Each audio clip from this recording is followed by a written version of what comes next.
En este mundo nuestro de hoy día, la información está al alcance de cualquier persona gracias a Internet y otros medios. Tenemos tanta información que a veces nos confundimos y pensamos que leer unos cuantos artículos en Internet nos convierte automáticamente en expertos sobre cualquier materia. Por ejemplo, si quiero aprender a hacer fotografías, utilizo aquella página web. Si quiero reparar una silla, leo este artículo. Si me duele el estómago, busco un remedio natural en un foro. Sin embargo, nada de esto nos convierte en fotógrafos, carpinteros o médicos. Pues de igual manera en el caso de Jesús. Haber leído este artículo o el de más allá no nos transforma en expertos sobre él. Habremos podido conocer aspectos superficiales o la opinión de alguien, ya sea a favor o en contra. Pero, para poder hablar como expertos, necesitaremos algo más que un artículo o un vídeo de Internet. Jesús de Nazaret no nació en el año 2015, así que no pudo crear una página web para presentar y explicar su propia vida. Cuando nació, ni siquiera existía la imprenta, así que no se podían publicar libros, al menos como lo hacemos hoy en día. Había que hacerlo todo de oídas, escuchar y escribir. Casi todo lo que conocemos de Jesús proviene de los evangelios, sobre los que se funda la Iglesia, que se escribieron a partir de la tradición oral, es decir, a partir de lo que la gente había visto y recordaba de Jesús. Muchos dirán que los evangelios no pueden demostrar la existencia de Jesús, que cualquier persona podría haberlos escrito para engañar a los demás. Como en otros vídeos hablamos sobre los evangelios más en profundidad, no vamos a extendernos ahora. Lo único que tenemos que recordar es que no son escritos por una única persona en un momento determinado. Es decir, nadie se levantó una mañana y pensó: hoy es un buen día para sentarme a escribir unos cuentos. A esto lo llamaré Evangelio.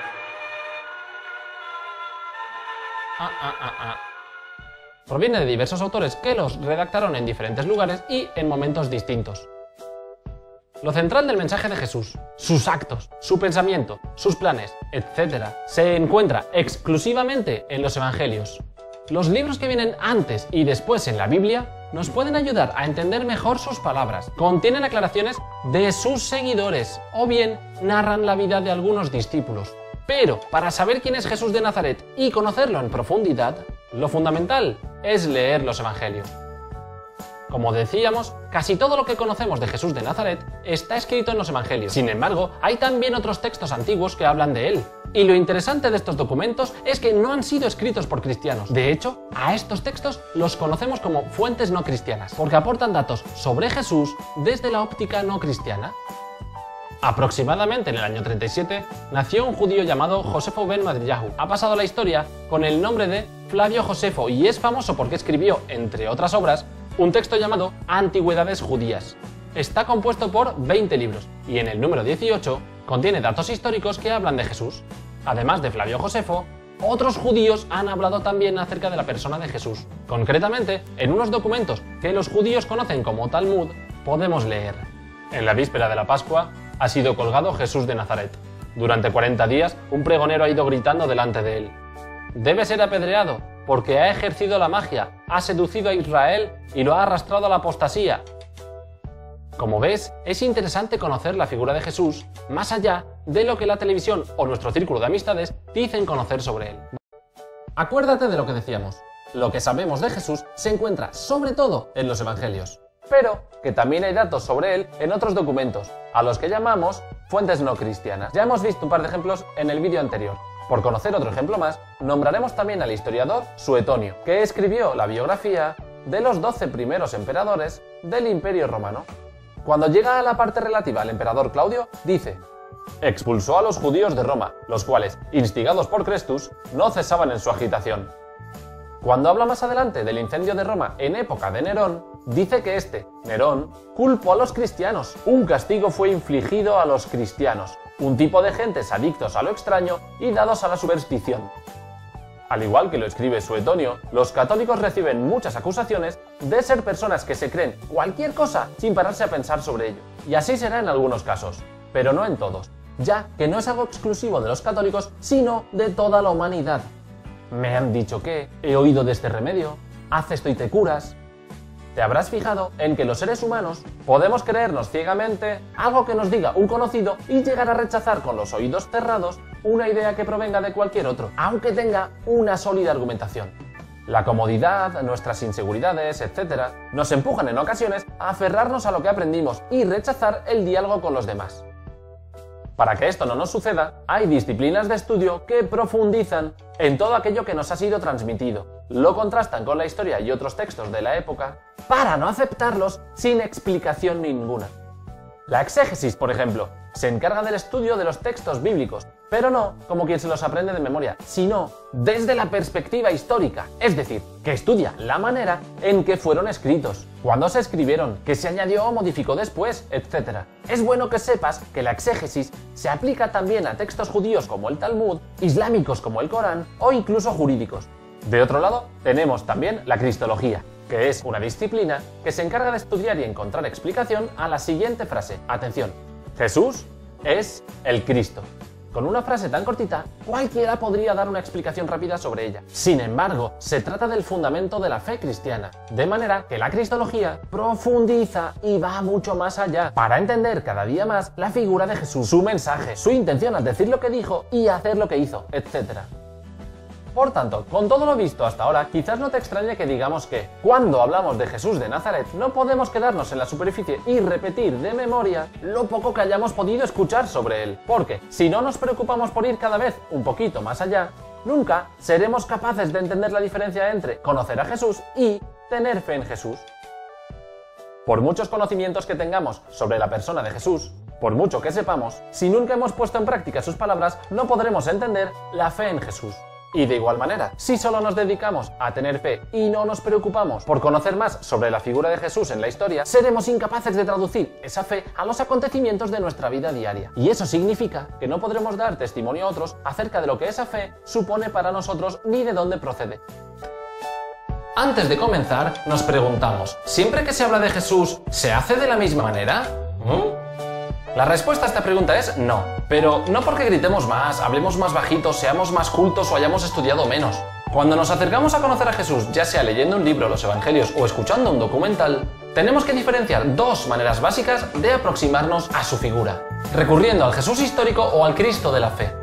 Fíjate que durante mucho tiempo estas dos posturas han estado reñidas entre sí, como enfrentadas, como si por estudiar la una le diésemos la espalda a la otra y viceversa. Como católico, asegúrate de saber conciliar ambas aproximaciones según la enseñanza oficial de la Iglesia. Cuando nos referimos al Jesús histórico, hablamos del estudio de la figura de Jesús en el contexto de la historia, es decir, de contrastar los acontecimientos que se narran en los evangelios con los sucesos de la época, para separar del texto original los fragmentos que se pudieran haber añadido o modificado con el paso del tiempo. El Cristo de la fe, por su parte, hace referencia a la lectura de los evangelios únicamente desde el punto de vista de la fe, tomando la figura de Jesús como salvador de la humanidad. Recuerda que son dos maneras de acercarse a Jesús muy antiguas. Hoy día, los católicos tenemos que esforzarnos por unificar ambas aproximaciones para que no se produzcan divisiones en nuestro interior y podamos vivir con mayor libertad la fe que profesamos.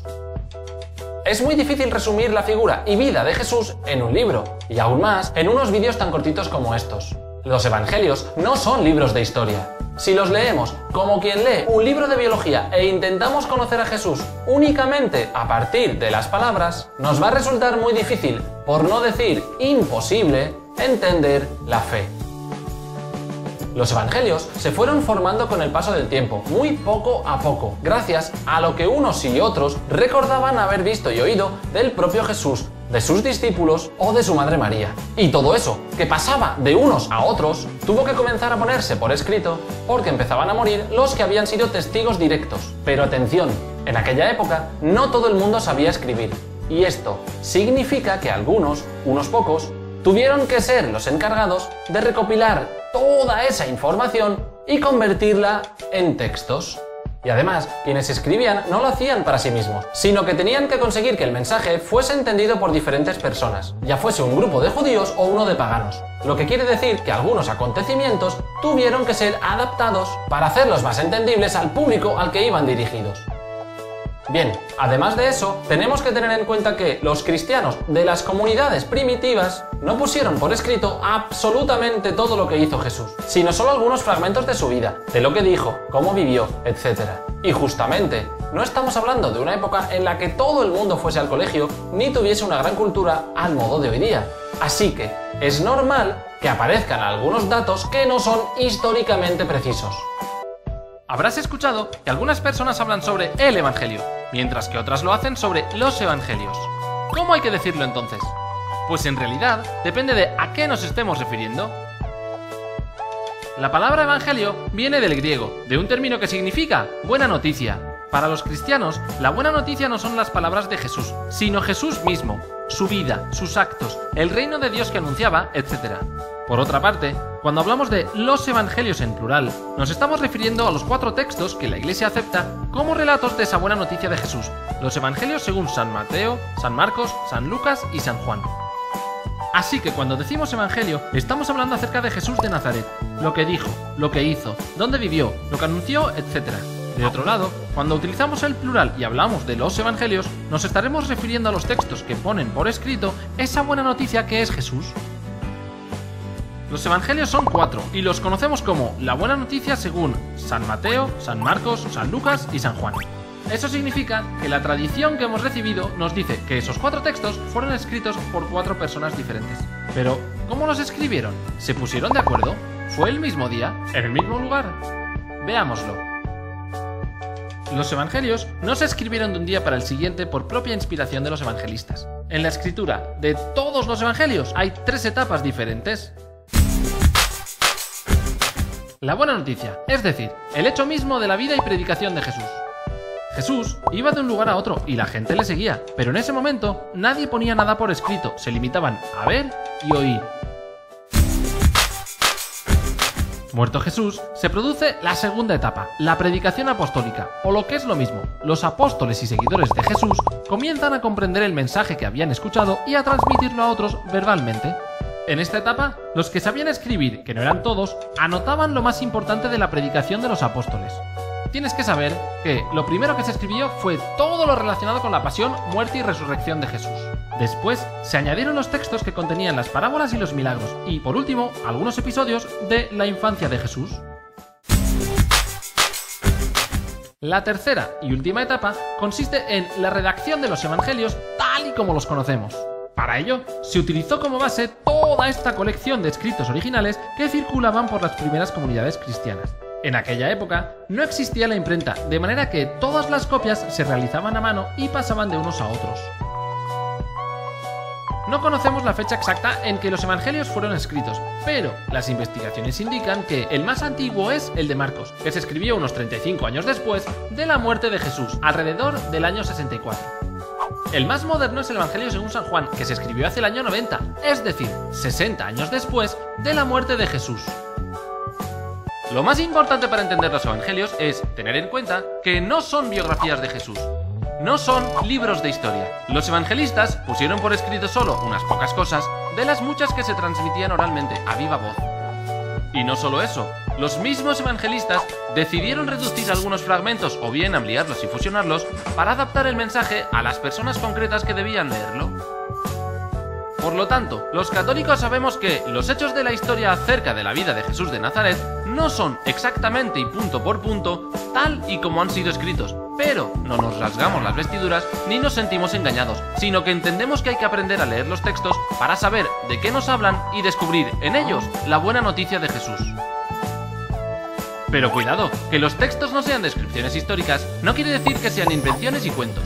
Los evangelios narran la vida, pasión, muerte y resurrección de Jesús desde el punto de vista de la fe y bajo esa óptica han de ser leídos para entenderlos.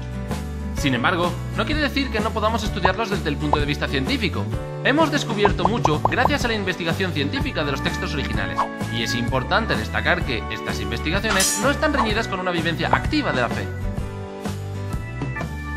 Los evangelios conservan algunos aspectos históricos y son, al mismo tiempo, testimonios de fe. Pretenden poner en conocimiento de quien lo lea un mensaje cuyo objetivo es ayudar a cambiar el corazón y la vida. El Jesús histórico no está reñido con el Cristo de la fe, tal y como veíamos en otros vídeos anteriores. Los 4 evangelios se dividen en 2 grupos. Por una parte están los evangelios sinópticos, que son el de Mateo, Marcos y Lucas. De otro lado, nos encontramos el evangelio de Juan. Mateo, Marcos y Lucas se agrupan entre sí porque tienen en común 350 versículos. Es por eso que los estudiosos de estos temas afirman que tuvo que existir un texto previo en el que se basaron los tres evangelistas para escribir el suyo propio. A este texto se le conoce como la fuente Q y podría ser un conjunto de textos con diferentes pasajes de la vida de Jesús y sus palabras. El Evangelio de Juan, por otra parte, aunque también narra la buena noticia de Jesús, guarda una estructura diferente. Además, el lenguaje que utiliza y la manera de expresar las ideas es claramente distinto al de los otros tres. Por ello, se dice que el Evangelio de Juan no se basó en la fuente Q. Por tanto, a la hora de leer los evangelios, tenemos que tener en cuenta todos estos datos, ya que como se trata de textos muy antiguos, escritos a partir de la tradición recibida, es probable que nos llamen la atención las diferentes maneras de contar un mismo acontecimiento entre los diferentes evangelios. Veamos un ejemplo muy sencillo. San Mateo nos dice que los apóstoles son Simón Pedro y su hermano Andrés, Santiago y su hermano Juan, los hijos de Zebedeo, Felipe y Bartolomé, Tomás y Mateo, el publicano, Santiago, hijo de Alfeo y Tadeo, Simón el cananeo y Judas el Iscariote, que le traicionó. En el Evangelio según San Marcos, los nombres que nos da son Simón Pedro, Santiago y su hermano Juan, los hijos de Zebedeo, Andrés y Felipe, Bartolomé y Mateo, Tomás y Santiago, el hijo de Alfeo, Tadeo y Simón el cananeo, y Judas Iscariote, que le traicionó. Y por último, en el texto de San Lucas, los nombres de los apóstoles son Simón, Pedro y su hermano Andrés, Santiago, Juan, Felipe, Bartolomé, Mateo, Tomás, Santiago, hijo de Alfeo, Simón el cananeo, Judas, hijo de Santiago, y Judas Iscariote, el que le traicionó. Cuando leemos los tres fragmentos por separado, puede darnos la impresión de que los nombres son los mismos. A fin de cuentas, en los tres relatos el número de apóstoles es 12. Pero, si comparamos los tres, vemos que hay unas diferencias muy sutiles. Por ejemplo, San Marcos no dice que Andrés sea hermano de Pedro, y San Lucas no incluye al apóstol Tadeo, sino que en su lugar hay un tal Judas, hijo de Santiago. ¿Qué ocurre? ¿Nos están mintiendo? Imagina lo siguiente, una persona se adhiere al mensaje de Jesús y comienza a seguirle. Pero pasado un tiempo, se desanima y le abandona. Si el hueco dejado por esa persona es ocupado por otra diferente, dará lugar a que en unas regiones conociesen a unos apóstoles y en zonas diferentes a otros. Por supuesto, solo es una posible interpretación, pero nos sirve para transmitirte que por cada diferencia que encuentres entre los pasajes de los diferentes evangelios, puede haber una explicación relacionada con el contexto concreto de la época. No es bueno quedarse en la contradicción, sino que se hace necesario investigarla en profundidad. Para terminar con esta introducción a los evangelios, nos gustaría aclarar un concepto sobre el que quizás hayas oído hablar: los evangelios apócrifos.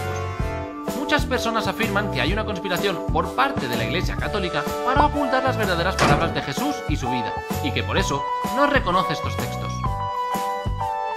En realidad, muchas iglesias, entre ellas la católica, no reconocen estos documentos como parte de la Biblia por dos motivos fundamentales: porque han sido escritos muy tarde, varios siglos después de la muerte de Jesús, o porque no son coherentes con respecto al resto de documentos escritos por los primeros cristianos.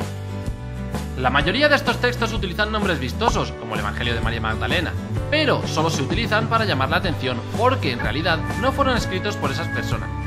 No nos extendemos más.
quién dirigió San Lucas su evangelio? ¿Están los 4 evangelios escritos del mismo modo? Soy José Antonio de 5 Panes, y en este vídeo vamos a adentrarnos en algunos aspectos apasionantes del evangelio según San Lucas.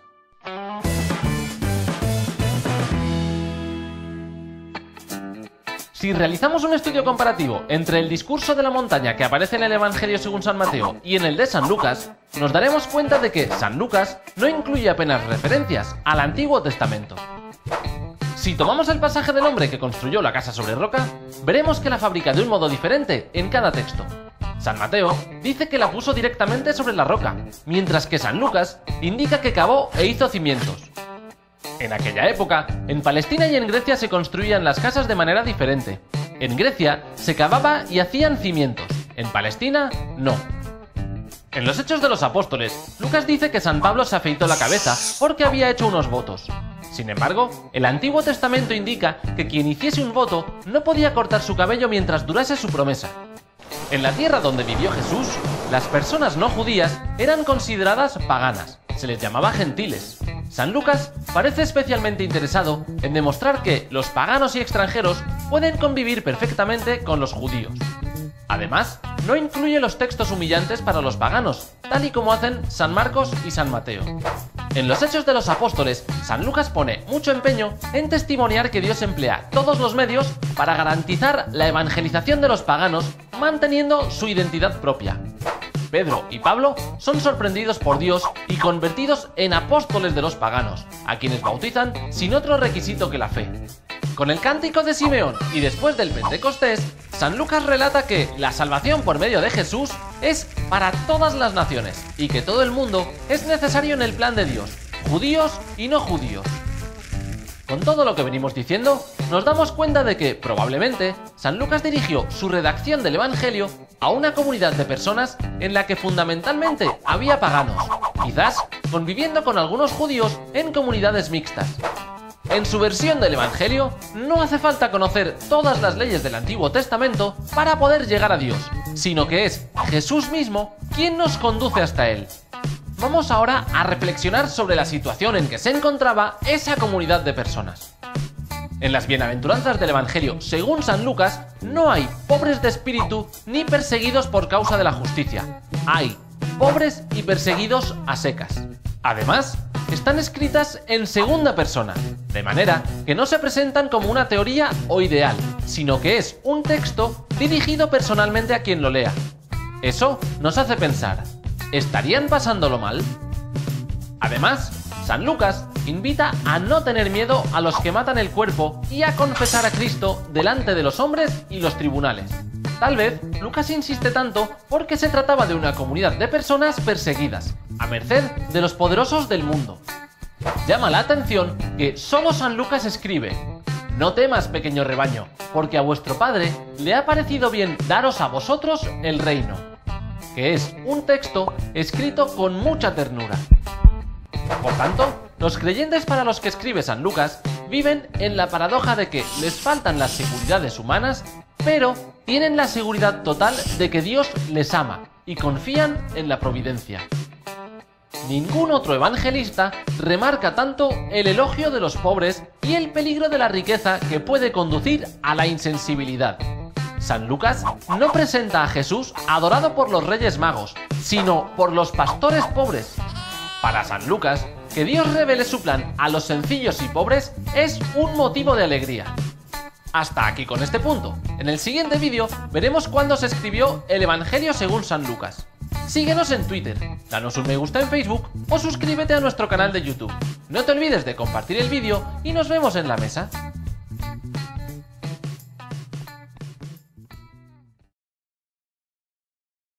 Antonio de 5 Panes. Estrenamos el módulo con una serie de vídeos dedicados al Evangelio según San Lucas. Para que se pueda entender sin dificultad, vamos a acercarnos a este Evangelio a 3 niveles diferentes: nivel literario, nivel histórico y nivel teológico. Profundizaremos en diversos aspectos y llegaremos a algunas conclusiones. Nivel literario. En realidad, no se puede hablar del Evangelio según San Lucas sin trabajar también los Hechos de los Apóstoles, ya que fueron escritos como un único libro y separados después artificialmente. De hecho, los Hechos de los Apóstoles comienzan diciendo: dediqué mi primer libro, Teófilo, no lo decimos nosotros, sino que hay numerosos estudios que lo confirman, por lo que no debemos escandalizarnos si cuando se separó el Evangelio para agruparlo con los otros tres, se modificó ligeramente el principio de los hechos para que tuviera sentido y pudiera leerse independientemente. Lucas es el más original de los evangelios sinópticos. De sus 1149 versículos, más de 500 son exclusivos suyos, es decir, que no se repiten en Marcos ni en Mateo. Podemos decir que se encuentra a medio camino entre los sinópticos y el Evangelio según San Juan. Por ejemplo, conoció a Marta y María, mientras que ni Mateo ni Marcos las nombran.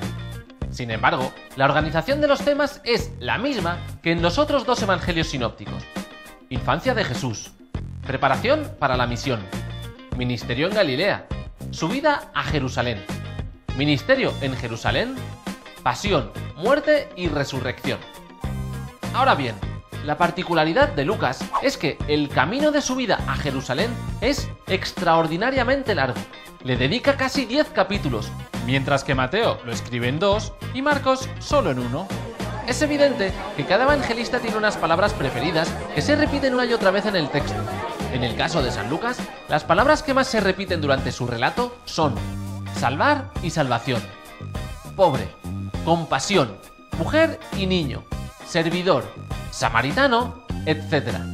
Las que nos llaman la atención son las tres primeras: salvar, salvación y pobre. Dice mucho acerca de dónde pone el acento a la hora de narrar la vida de Jesús. Además de las palabras diferentes, en cada evangelio nos encontramos con una estructura distinta a la hora de contar los hechos. Vamos a comparar esta estructura en el Evangelio según San Lucas y en los Hechos de los Apóstoles, para facilitar la comprensión de aquello que se nos relata.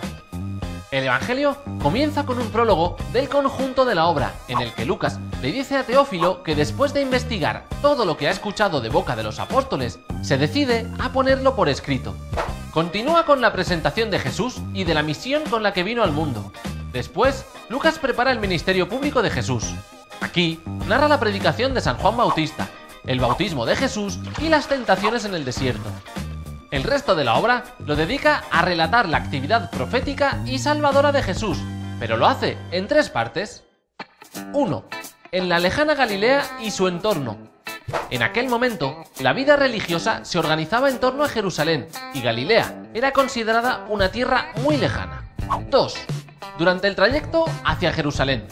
Se incluyen, entre otros, los relatos del Padre Nuestro, del abandono en la providencia, el hijo pródigo, la oveja perdida, etc. 3. En Jerusalén.